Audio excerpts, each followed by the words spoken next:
5 अनाथ बहनों का जादुई लौकी घर। हे भगवान, आज तो चूल्हे से ज्यादा ही धुआं उड़ रहा है। बबीता दीदी, चाय बन गई ता? मुझे भूख लगी है। हाँ पूजा, चाय बन गई, बस मैं अभी देती हूँ। बबीता चारों बहनों को चाय देती है। दीदी, तुझ थाने तो है क्या? हाँ पूजा, रात की बासी रोटी रखी है, खाएगी? हाँ, दे दो दीदी। तभी पूजा की देखा देखी 7 साल की सोना भी भूख से छटपटाते रोटी मांगती है। दीदी, मुझे भी एक रोटी दे दो।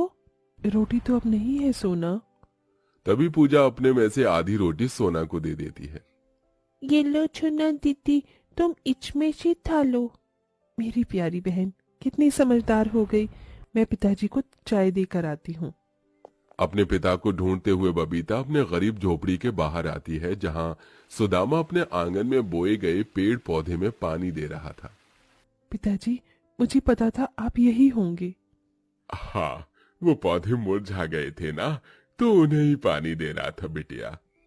क्या पिताजी, इतना लगाव तो आपको अपनी 5 बेटियों से भी नहीं जितना इन बेजान पेड़ पौधों से है। ऐसा नहीं है बेटा, पेड़ पौधों में भी जान होती है।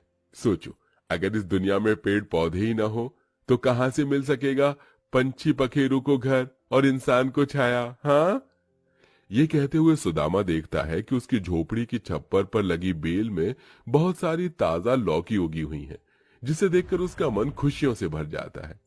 अरे वाह, राम जी की दया से कितनी सारी लौकी उगी हैं। पता है बबीता बिटिया, तेरी अम्मा बहुत ही बढ़िया लौकी के कोफ्ते बनाती थी, और जाते जाते अपने हाथों का स्वाद तेरे हाथों में दे गई।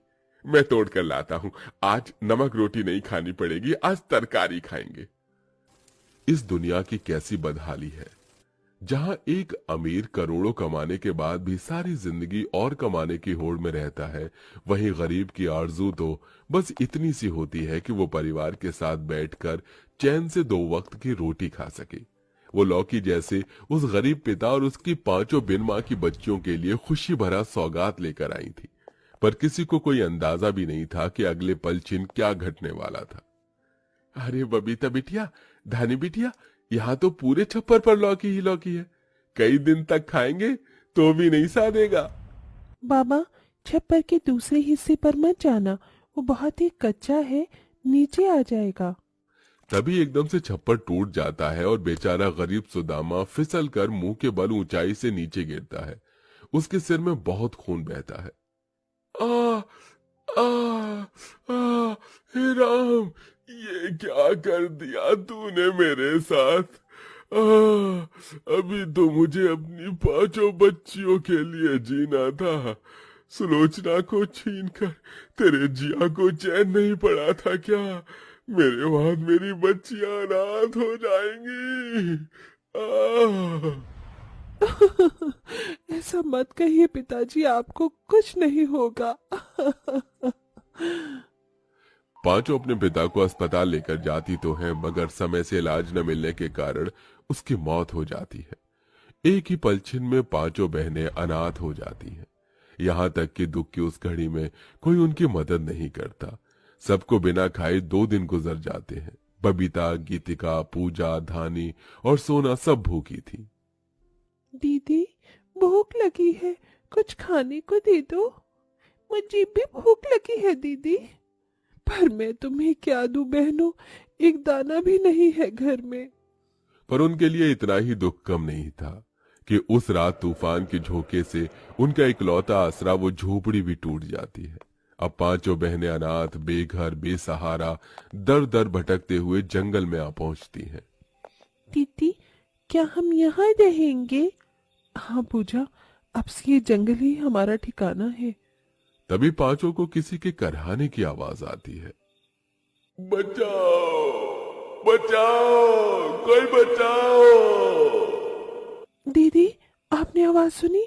जैसे कोई हमें मदद के लिए पुकार रहा है। चलो चलकर देखते हैं। जैसी 5 आगे आती हैं तो एक बहुत बड़ा गड्ढा देखती हैं, जिसमें एक जादुई लौकी उन्हें दिखती है, जिसका इंसानों की तरह हाथ, पांव, नाक, मुंह था, और वो एक जाल के अंदर फंसा हुआ था, जिसकी वजह से वो निकल नहीं पा रहा था। मुझे लगा आज तो मैं मर ही जाऊंगा। अच्छा हुआ जो तुम पांचों चली आई। अब देख क्या रही हो, जल्दी से मुझे बाहर निकालो। जादुई लौकी को इस तरह से इंसानों की तरह बतियाते देखकर पांचों बहनें बड़ी बड़ी आंखें किए एकटक उसे ही ताकती हैं। अरे बाप ले, ये कैची जादुई लौकी है, कैची पटर पटर बोलता है। पांचों गरीब अनाथ बहनें लौकी को जाल से आजाद कर गड्ढे से बाहर निकालती हैं। तुम बहनों का बहुत बहुत धन्यवाद, तुमने मेरी मदद की है। कहो मैं तुम्हारी क्या मदद कर सकता हूँ। तभी बबीता अपनी चारों अनाथ बहनों का मुरझाया हुआ चेहरा देखकर बोलती है। जादुई लौकी, हमने 2 दिन से कुछ भी नहीं खाया है, क्या तुम हमें थोड़ा सा खाना दे सकती हो? अभी लो, आब्राकाडाब्रा, गीली गीली छू, 56 भोग की थाली हाजिर हो जा तू। जादुई लौकी के ये कहते ही रोशनी के साथ खाने से भरी थाली उनके सामने आ गई। पांचों हबड़ हबड़ कर खाने लगती हैं। अरे वाह, ये खाना कितना स्वादिष्ट है, एकदम अमृत जैसा।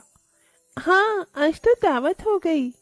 पांचों बहनें प्लेट भरकर खाती हैं। तभी बबीता छलकते आंसुओं से कहती है।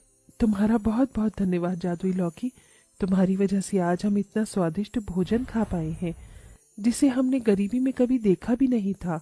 तभी गीतिका अपने मैले कुचैले कपड़ों को निहारते हुए बोली। जादुई लौकी, देखो ना, हम पांचों के कपड़े कितने गंदे हो गए हैं। तुमसे एक गुजारिश है, क्या तुम हमें नए कपड़े दे सकते हो? तभी एक बार फिर जादुई लौकी सुनहरी रोशनी से चमचमाती है और पांचों के सामने ढेर सारे सुंदर कपड़े प्रकट हो जाते हैं। पर बबीता का मन अभी भी उदासी से भरा था। क्या हुआ बबीता, तुम चिंता में क्यों हो? क्योंकि हमारे पास रहने के लिए कोई ठिकाना नहीं है। क्या तुम हमें एक घर दे सकते हो? जब मैं हूं तो घर की क्या जरूरत है। ये कहते हुए जादुई लौकी एक बड़ा विशाल लौकी घर बन जाता है। अरे बाप रे, ये लौकी तो बड़ा अनोखा है। खाना मांगो तो खाना देता है, कपड़े मांगो तो कपड़े, और घर भी बन जाता है। पांचों लौकी के घर अंदर आ जाती हैं, जहां वो मीठी नींद सोती हैं। जहां गीतिका, सोना, पूजा और धानी तो सो जाती हैं, मगर बबीता अभी दुविधा में थी।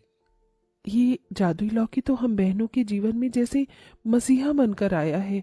काश कि मुझे रोजी रोटी चलाने के लिए कोई काम भी मिल जाता। तभी लौकी घर बोलता है। तुम्हें रोजगार की क्या जरूरत है, जब मैं तुम्हें पैसे दे सकता हूँ तो।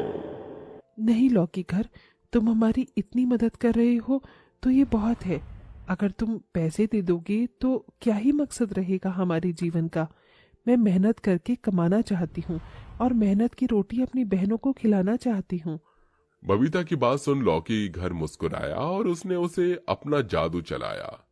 बबीता को लौकी घर के बाहर से कुछ टिमटिमाता हुआ दिखता है। अरे, ये रोशनी कहाँ से आ रही है? बबीता ने बाहर जाकर देखा तो वहां एक पेड़ था जो लाल लौकियों से भरा चमचमा रहा था। अरे, ये लौकियों का पेड़ यहाँ कहाँ से आया? इन्हें मैंने उगाया है, तुम्हें काम की जरूरत थी ना। पर मैंने तो ये बात तुम्हें बताई भी नहीं थी। तभी लौकी घर खुद पर इतराता हुआ मुस्कुरा कर बोला। मैं जादुई लौकी हूँ, मन की बातों को भी फट से जान जाता हूँ, और अब से तुम इन जादुई लौकियों से हलवा पकौड़े जो चाहे बनाकर बेचो। तभी डबडबाई आंखों से बबीता ने कहा। एक बार फिर से तुम्हारा बहुत बहुत शुक्रिया जादुई लौकी घर। तुमने एक पिता की तरह छत बनकर मुझे और मेरी बहनों को सहारा दिया है। अब अगले दिन से बबीता, गीतिका और धानी जादुई लौकी का हलवा पकौड़ा भाजी बनाकर बाजार में बेचती। लोग बड़े चाव से लौकी खाते, जिससे अनाथ बहनों की अच्छी कमाई होती। सब कुछ खुशहाल ही चल रहा था कि एक दिन जंगल में एक जादूगर आया। उसके पैरों की धम धम की आहट से लौकी घर डर के मारे मुंह बिचकाकर बिलक बिलक कर रोने लगा। क्या बात है लौकी घर, तुम रो क्यों रहे हो? क्योंकि अब मुझे वो लालची जादूगर ले जाएगा। मैं तो बहनों से अलग नहीं होना चाहता। पर वो जादूगर तुम्हारे पीछे क्यों पड़ा है? क्योंकि वो जादुई लौकी से अपना लालच साधना चाहता है और धनी होना चाहता है। तुम डरो नहीं जादुई लौकी, उस जादूगर को आने दो तो। थोड़ी देर में जादूगर अनाथ बहनों के जादुई लौकी के घर के पास आ धमकता है। सुनो लड़कियों, क्या तुमने इस जंगल में किसी अजीब सी लौकी को देखा है? नहीं तो, हमने किसी लौकी को नहीं देखा। तभी जादूगर की नजर लौकी घर पर पड़ जाती है। ये घर तो लौकी के समान लगता है, तुम पांचों ने ये घर कैसे बनाया? कुछ दिन पहले इस जंगल में एक तपस्वी बाबा आए थे, हमने उनकी मदद की तो बदले में उन्होंने हमें ये लौकी घर बना कर दिया है। धानी के इस जवाब से जादूगर असंतुष्ट भरे मन से लौकी घर को निहारता हुआ जंगल से चला जाता है और लौकी घर गहरी सांस भरते हुए कहता है, धन्यवाद, तुमने मुझे उस लालची जादूगर के हाथ पड़ने से बचा लिया। तुमने भी तो बुरे वक्त में हमारी कितनी मदद की है जादुई लौकी घर, तुम्हारे उपकारों को हम कैसे भूल सकते हैं। और ऐसे छल कपटी को छल भरे अंदाज से ही जवाब देना चाहिए। उस दिन के बाद से जादुई लौकी उन 5 अनाथ बहनों के संग एक परिवार के हिस्से की तरह